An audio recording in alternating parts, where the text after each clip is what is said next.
it would definitely bring me to the conversation of ECG, right? Because, I mean, in case in point will be the erratic power supply in Kumasi and the planned maintenance in Tema. But beyond that, even immediately at home, when I have a challenge, when the lights go, the first thing you want to do is go and check whether your prepaid is out. When it is not your prepaid and it's generally light off, the next thing you want to do is look at your neighboring communities to see whether or not they have lights. And if they do, the next thing you want to do is call ECG and ask if there is a challenge. And I can confirm to you that countless times you hear the same thing, there is a problem. Yeah. There is a technical problem. I can sleep and narrate this every blessed day. And so this Kumasi erratic power supply and even plant maintenance, yes, Loma, I'll start with you. You are the one who understands the whole ECG system and energy system. Plant maintenance, yes. Is this something that comes with the electricity generation? Or, why do we have the constant answer of it is a technical problem? What's the real issue, really? Okay, so for plant maintenance, that is quite different because that one is something that you schedule ahead of time. So right before the year starts, from January to December. You should hear my producer in my ears. Focusing, there was no lights in my ears. I know, right? Exactly. Okay. So plant maintenance is scheduled from January to December. They know from 6 March to 7 March they'll do this. Like that one is scheduled. So that. What does it do? That plant maintenance, what does it do? Okay, so because they are using equipment, machines, the parts are moving, there's a lot of the power going through it affects the equipment. So they have to take time to basically refurbish them, make sure. It's like your car, the way you service your car. Service your car, okay. Exactly, perfectly so. But when we start talking about erratic power, then we're talking about something else because if the equipment are operating the way they should operate and the plant maintenance has been scheduled and they are working on the things they're supposed to be working on, you shouldn't have erratic power supply. And when I read the story, they were talking about the fact that there was some conductor that fell to the ground and so on and so forth. But that reveals a deeper issue because when for example, I'm sure all of us at this table have been to other countries where we have never even experienced it. I mean, Kofi lived in the US for about 25 years, right? I don't know how many times you had erratic power supply. So it tells you that there's something wrong somewhere. It's not normal for a power conductor to just fall, which is basically the cable, right? It's not normal. It doesn't happen. What kind of equipment have we invested in there? What kind of procurement did we do to get these things in place? Because when you've invested in the right equipment, you have, you've procured them properly, they've been installed properly, you should not have things like that just happening. I mean, it doesn't happen in other places, and we also should demand a higher standard, as far as I'm concerned. And so, when I read the story and they talk about a conductor failure, it didn't make sense to me. But what is in Tema, that is plant maintenance, so that's okay. But when it comes to conversations around ECG and the power sector, there's a lot that we need to talk about as far as how they got to that point, And the reason is because if you, and you mentioned this also when you call ECG to find out what's happening, they tell you there's a problem. Yeah. Why is there always a problem?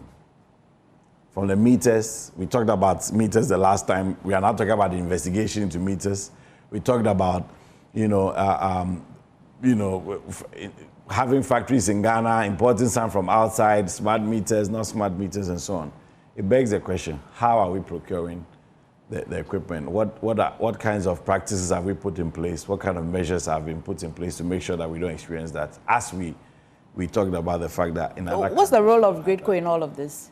So GridCo is the transmission utility. So basically they take power from those who produce it, like VRA, Asogli, Gensa, and all of them. And they carry it to ECG, they carry it to NETCO, and then they do the distribution that brings the power to our homes. So sometimes when lights are off, we always need to ask the question, where is the problem from? The problem could be from generation, if there's not enough. It could be from transmission, where GridCo is carrying it. Maybe they have issues with their lines, they couldn't carry it from the generators to the distributors, or it has indeed been transmitted to the distributors like ECG, and ECG has a challenge in a local area. That's why you don't have it at home.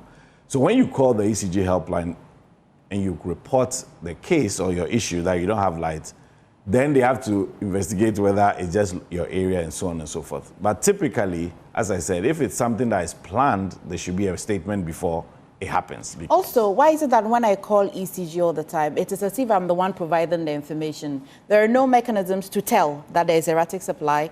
Last time I had a conversation with the PRO for the Ministry for Energy. Yes. He says that some communities now have grown in population and all of that. When the community is growing in population, ECG doesn't have any mechanism to tell. That's the way in manner in which, say, Ashaliboche or Pokwase is growing, we anticipate that in the future would have some challenges in the transmission or whatever it is. Ana Obiada, where you manage to. No. So there are two things in what you said. First of all, because of the kind of, let's say, technology that they have currently, when your lights go off at home, ECG doesn't know. Why? Yes, they don't know beyond their transformer. They wouldn't know. So unless you report before, they'll become aware. Do people know this? No, people don't know this. That's why most of the time when you call, the person on the line will tell you that they've received your complaint. They'll talk to the technical team and get back to you. But when others have called before you, then they'll tell you, yes, we have received a complaint from your area. They are working on it and so on. So that is the issue. But on the other hand, you also highlighted the fact that, they said the population is growing and so on and so forth. That should never be an excuse, because power sector is one of those sectors that always requires planning ahead. We have Ghana Statistical Service. They give us data. So ECG, GridCo, VR, everybody should be looking at that data and planning with it. They have to know which areas are growing more than others. And from Ghana Statistical Service, they will have all of that. And then they can prepare. We even talked about the fact that they have to submit proposals to PRC for tariff adjustments. In those tariff adjustment proposals, they have to indicate where they are going to do new investments. And that must be driven by data. So the explanation that it cannot tell whether it's going in Kaswa or Pokase should not be the case and should not be accepted. Vicky, beyond you purchasing power ridiculously, do you also get this erratic supply challenge? Yes, but I have to say that compared to Pokwase working yes, the country, where I live, the electricity supply is more stable, and when it goes off, it doesn't normally go off overnight, just for maybe a few hours. So not even a few hours, most of the time, just a couple of hours. And so I guess I should be grateful. I should be thankful for that. And that's ridiculous that we even have to be grateful for something that we should expect. Exactly. It's like Ghana Water, just to digress for 1 second, it's like Ghana Water shutting the water off for a month and still sending you a bill. Doesn't make any sense. You say to them, well, come and read my meter. Oh, please, we are estimating. Like, this is serious. Yeah, that's what they've been doing. They shut off the water supply, so you're spending a lot of money buying, and then so it's the same thing. We shouldn't it shouldn't be so bad that we're grateful when they're actually doing their job. It does affect us. It affects all of us, and it also affects investor confidence. Because having reliable energy, reliable electricity is an imperative for modern economic growth. And so, when an investor is making a decision to come into a country, one of the first questions they ask is whether there's, reliable power supply. So it's not something that we should continue to take for granted. Look, these conversations that we're having, last week we had conversations around it. We're talking about the impact on cold stores and, businesses that rely on electricity, and how those costs are then ultimately passed on to us. Generator fuel costs, equipment damage, production delays, etc., and then the effect on inflation. So, and you find that most of our energy challenges, when they say technical problem, it's such a big umbrella, right? It's almost, you actually wonder whether they know what it is. What kind of technical? Always technical problem. Is it transformer? Energy people. What is a transformer? Is it from the grid? Is it from the multiple reasons? Transmission? Is it the generation problem? What is it? you know, and then we have this business about the meters. Oh, the meters are old, so they are not working properly, so then we have to change all the meters again. And when we change it, it will start bolting. And when we change it, yes, it starts bolting, galloping ahead of us, you know, and we are playing catch up desperately. So we need to sort that out. And the gas, we don't even know. Sometimes it could be the gas supply. Sometimes because maybe we owe Nigeria money. Sometimes it's not that, but it's some other technical problems coming from Nigeria itself. Or, you know, there are too many, what do I call it? Too many areas of uncertainty in this whole thing. And we are just suffering. And we don't seem to be getting better. Yeah. ECG is just not, it doesn't matter which government it is. I mean, ECG seems to be a whole ecosystem in itself. Yeah. And a whole law unto themselves. And I don't know, every time we have the same problems, it can move from Tema. It could be, it could run to me tomorrow. It could be somewhere else the next day. It could be in the Hunter region the following. I mean, you know, so it just moves. Yeah. The problem just moves around our 16 regions. Yes, we share it evenly. So we have to do better. We have to do better. We can't. Kofi, do you remember that? If you're quite communal, if you're watching me and you're quite communal, you recall that some time ago, when the lights go off, you hear all of us say, oh. Yeah. And when it comes, they say, hey. But it's like now we've all have resigned. When it goes off, okay. Yeah. You don't even hear anything like that. Yeah. Really I mean, you see, our problems are multifaceted. And as Vicky slightly alluded to, you have to look at the whole value chain. You know, you are looking at the generational mix bit where you have the thermal, you have the VRA, you have the buoy, then you have the renewal. In fact, when you read the Energy Commission's report, they have a report they release every year. There is a committee that is supposed to sit every year and project our energy demand for the next 10 years or so. So as Lom said, there is actually a committee whose job is it to determine the total capacity that we need for the entire country. But then, once you leave the generational mix bit, then you go to GridCo, which is carrying the power from VRA or from Asogli or from Send Power or etc. and bringing it to ECG. They also have their problems with transmission losses, obsolete systems and wiring and all manner of problems. So before GridCo carries the power from the producers, which is the VRA, the Send Power and all of these people, to ECG, they've lost about 20% of the power. Because of what? Because of why? Bad wiring, obsolete systems, etc. Before it gets to ECG. Now before ECG brings it to me and you, they also lose about 20% of that power.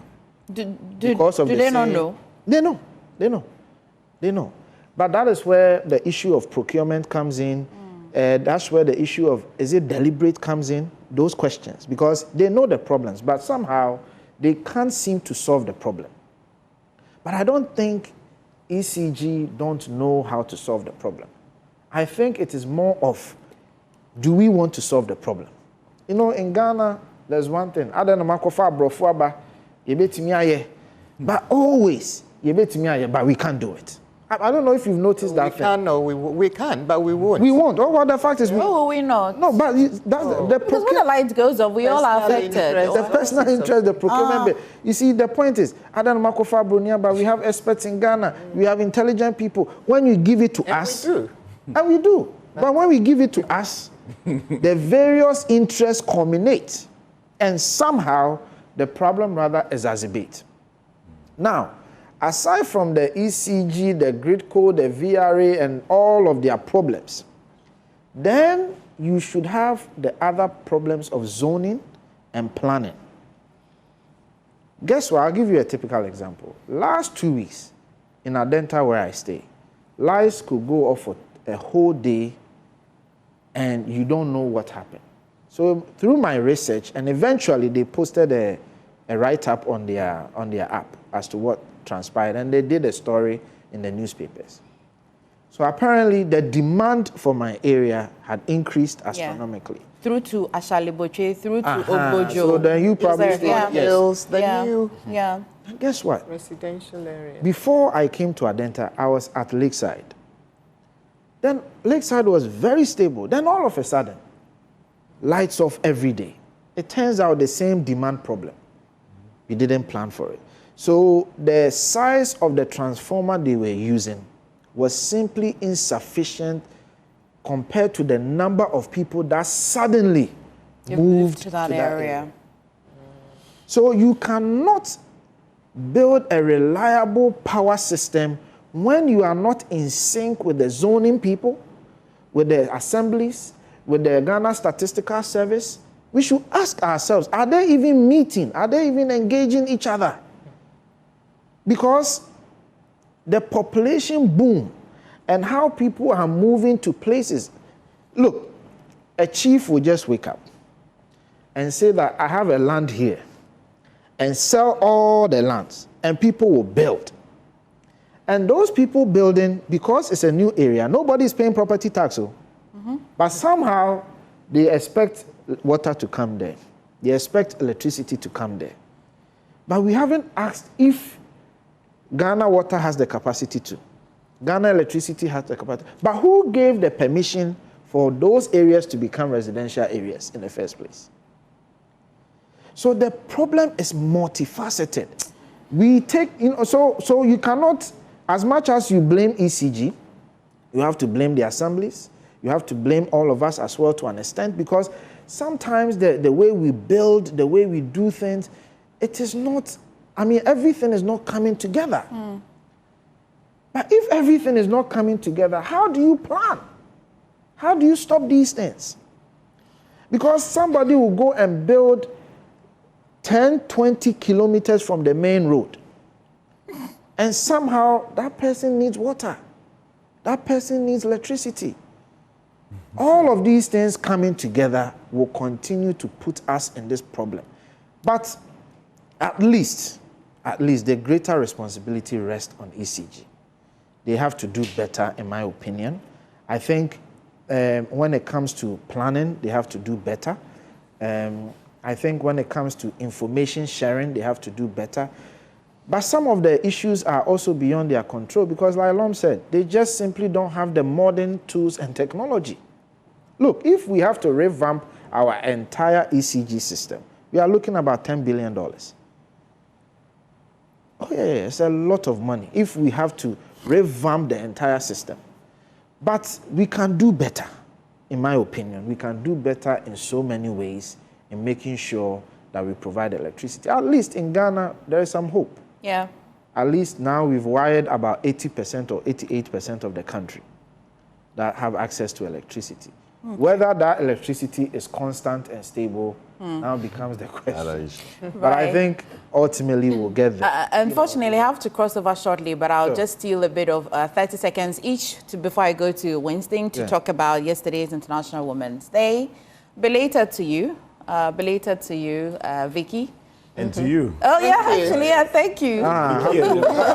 Thank you. All our lovely, ladies who are with us on this show and yes, in the national discourse and conversation. Yes, it's okay. We are not doing enough for women in Ghana. It's a simple thing I'll say in 30 seconds. We need to do more because women are significant. Let's say about 60 to 65% of the population, which means that more than half of our population is female. But you can see even from, national conversations and discourse, there are how many Vickies are there even in the conversation. And also on the leadership and so on and so forth. You can see clearly that there's a lot that needs to be done. Affirmative action bill has been passed, it's the law now, but the LI is still not enforced. We need to bring that out so that, we can ensure that we put practical strategies in place that will ensure that there's more female voices in national discourse and the conversation. That's what I'll say. Thank you, Lom. Unfortunately, there's a topic that I'm biased towards, but unfortunately, I don't have time. Winston is a standby, but Vicky, I just have let you have a bite. Yes, sure. Belated one to you too, MFA. I think this year, it's something that we should always celebrate, of course. And this year's theme in Ghana was Gift to Gain for women's empowerment. The idea is simple, that when women are given equal access to economic opportunity and leadership, everybody, the economy benefits. So it's a program. There are 4 main areas: economic empowerment, leadership and political participation, education and skills development, and protection and equality. So the whole idea is that give women greater opportunities, more resources, more leadership space, and then we all benefit. So it's not it's not an act of charity to empower women, but rather something that benefits all of us. Thank you, Vicky. Kofi. I think women in Ghana have achieved a lot. You know, sometimes I think when we push the narrative, in as much as we demand for more for women, sometimes when we are not careful, we underestimate the efforts women have made. And we need to be very careful so as not to create that impression. Because Ghana, we have a woman vice president. We've had women chief justices. We have women attorney generals, women speaker of parliament. I mean, look, women in this chief of staff. Yeah. Women have come far in this country, and they've done great things.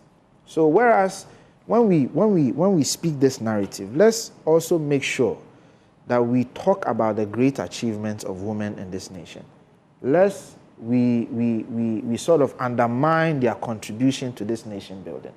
And then, of course, you see a beam review, we can definitely also continue to create more space for our women.